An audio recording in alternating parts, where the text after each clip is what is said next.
Well, since you didn't get a chance to read it beforehand, Professor Smith, I'll give you the Cliff Notes version. There are really two issues here.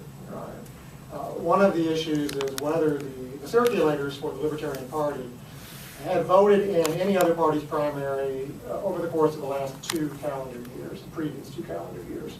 That's a look-back provision in Ohio law. That's a 3513.05.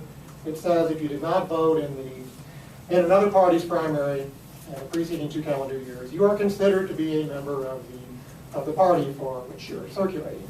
That's not a presumption. It's not rebuttable. That's the law in Ohio. So the question here is whether any of the circulators, the named circulators that have been challenged, I should say, for the LPO had voted in another party's primary within the previous 2 calendar years. The Secretary of State directs all boards of elections to check for that using the state voter database. So the fact that the boards of elections have cleared all of the circulators being challenged, and the Secretary of State has cleared all the circulators being challenged, demonstrates, I don't know that it's conclusive, but I think it's certainly really good evidence, demonstrates that they have not voted in another party's primary in the previous 2 calendar years. So, under 3513.05, they are valid circulators. The challengers, the protesters, bluster and innuendo is that they're really Democrats or that they really belong to a party other than the Libertarian Party. That's irrelevant, Your Honor. And as the evidence is presented, we will object based on relevancy grounds to the extent they're trying to prove that they are members of another party but have not voted in another party's primary. It's immaterial.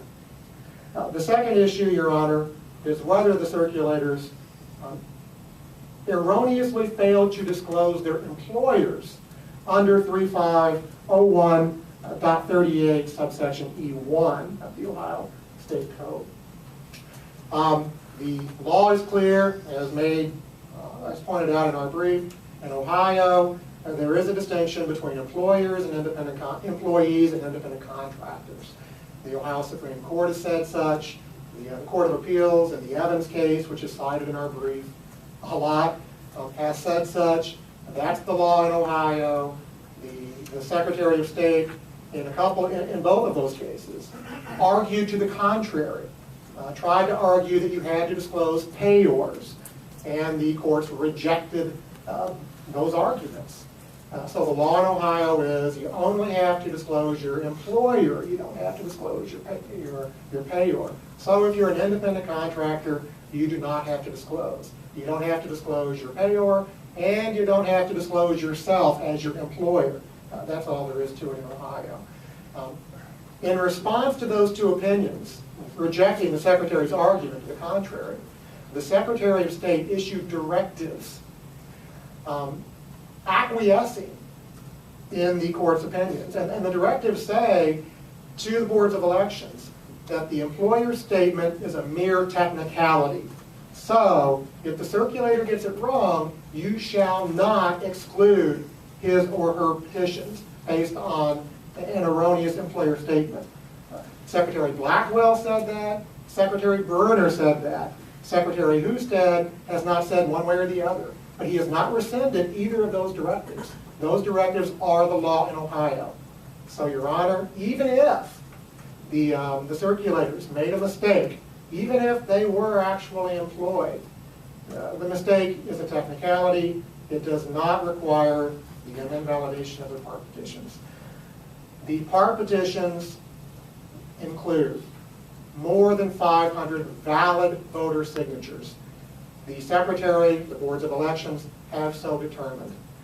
What we have here, Your Honor, is the continuation of a Republican effort to exclude the Libertarian Party and its candidates from the ballot.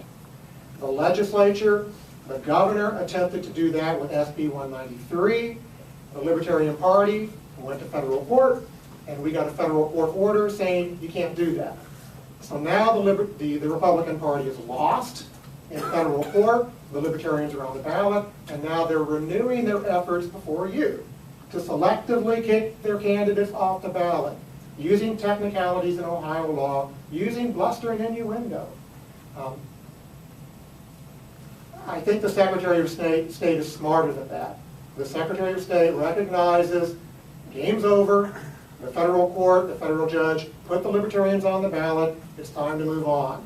And I think that's what we're here today to establish.